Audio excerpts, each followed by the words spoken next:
Entraînement à la lecture. Les droits de Gulliver. L'homme montagne.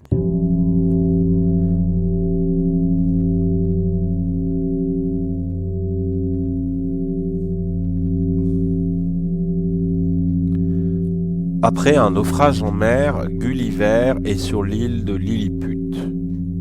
Tout est minuscule. Les habitants, les Lilliputiens, mesurent 15 centimètres environ.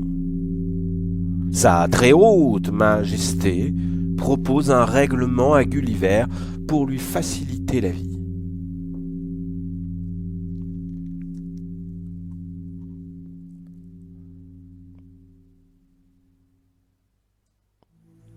Règle numéro 1. L'homme montagne obéit à nos ordres. Il ne quitte pas notre empire sans notre permission.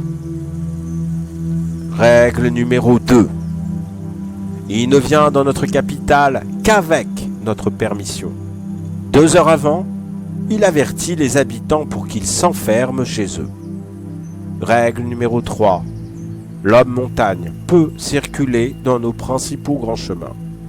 Il ne va ni dans un pré, ni dans un champ de blé. Règle numéro 4.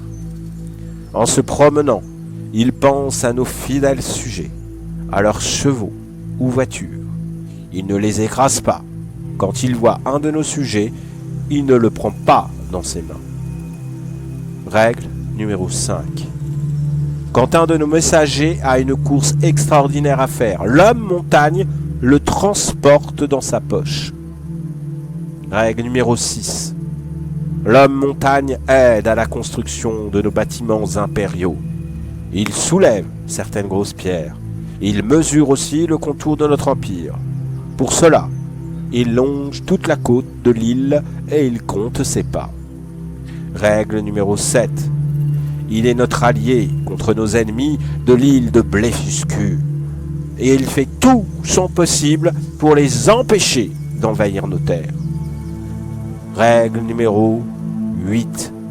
L'homme montagne a une provision journalière de viande et de boissons suffisante à la nourriture de 1874 de nos sujets, avec un accès libre auprès de notre personne impériale et autres marques de notre faveur.